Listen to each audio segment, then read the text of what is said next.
Hello and welcome to Cloud Solutions Tech. In this video, you are going to learn how to restrict certain users to a certain job.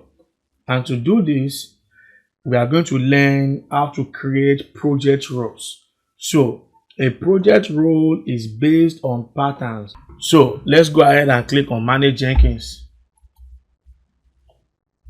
So, Manage and Assign Roles. Alright, so that is the name we're going to give to the role. So remember, we always have to pull the read permission here. All right.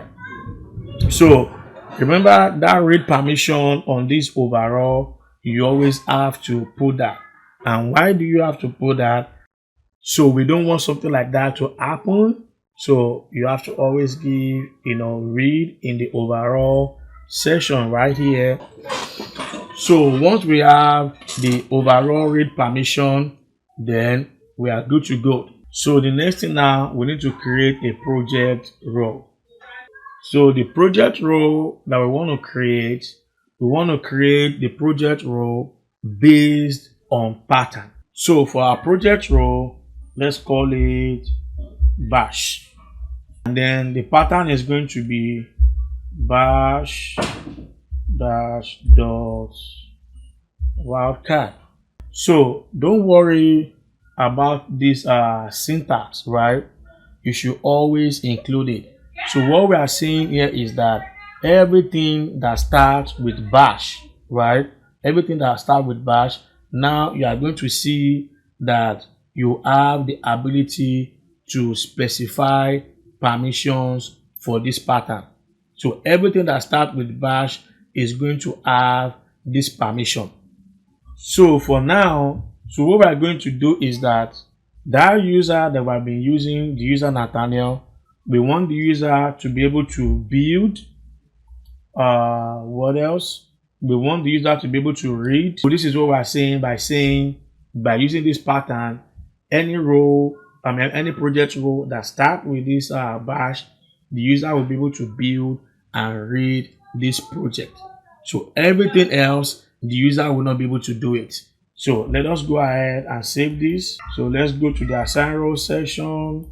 So remember that just now we created a new role, right? We call it CST developers, right? Which is right here. So now this user Nathaniel, we need to bind this user to this role. So let's remove this one right here. So if you scroll down here now, you see we have something called item rows right here. And in this item rows right here, we have our bash role. Remember the project role that we created, the bash, right? So we have that role here now, that project role, we have it here now.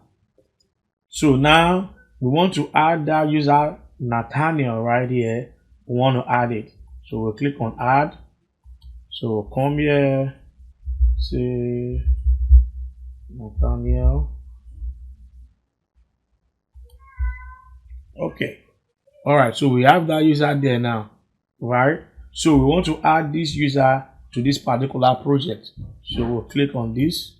So what we have done here, let me explain. So we are saying, hey, Jenkins, right? We want this user Nathaniel to have this global role, CST developers, which actually has permission only to log in. And then we are going to allow the user to see only the role in these bash roles using the project pattern, right? So that is what we have done here. So let us save and then go back to the other tab we were using earlier. Let's refresh. Daniel. And let's put the password. All right. Now we can see that this user that we created before, this user is only allowed to see the job starting with the word bash, right? So if we create more jobs and we do bash jobs, bash script, whatever that starts with bash, that is the only job this user will be able to build and read, because that is the permission that we gave to that project role that we created. All right, so let's quickly do a quick recap. So you can see it's pretty cool. So back to our manage and assign role. We have another job here called my first job. Let's say, for example, we want the user to be able to access any job that starts with my. So let's go back to manage Jenkins and then manage and assign roles.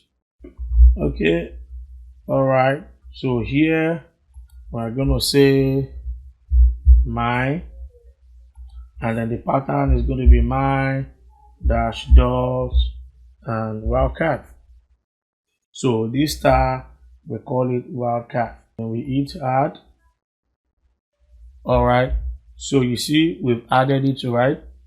Okay. So now we want that same user to be able to build and read this, anything that starts, any job that starts with my, right?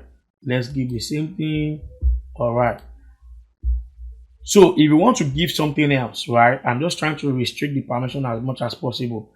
If you want to give other permissions, you can just mess with it, just try it out, but right now what I'm doing, the user is not able to delete, is not able to create, right? Just only build and then read. Let's go ahead and save this permission, and then if we go to assign roles right here, so you can see in this assign role as well, so we will need to assign that role that we just created, that project role, we need to assign it to that user as well. You understand? So now the user have bash right now, and then the next one, anything that starts with my, we want the user to be able to build and read it. So we also check this box as well. So let's go ahead and save. So let's go back to that other tab and let's refresh again. So now we refresh. So now you see this user now is able to build and view, is able to build and read these two jobs based on the project roles that we use, right? So this is something pretty cool. So this is how you can, tighten down the security more and more and more. But now if you click on one of these jobs right here, you see, so you can see here that right now this user, it can build, it can read. For example, let's say we don't want this user to be able to build, but we only want this user to be able to read this particular job. So we'll come in and say anything that starts with bash, we don't want this user to be able to build, we want this user only to be able to read, right? But this other one, anything that starts with mine, be able to build and read. Let's save. So if we come back to roles, you see the user have these two right here. He have this project. Okay, let's go back to this place. We will refresh now. You see that option is gone. So this user now, he can only read these bash jobs. He can't build. You see, it does not have, if we click on it, it does not have option to build this project. All right, but if we go to this one, it has the option to build. So this is how we restrict what a user can do in a certain job based on what you want the user to be able to do. You understand? You don't want users to have access to everything. So based on what they need to do, you give them permission only based on that, and then that is how that is done. All right, so that will be it for this lesson. So still in the Jenkins Docker series, see you in the next video. I hope you've been able to gather enough knowledge in this series. See you in the next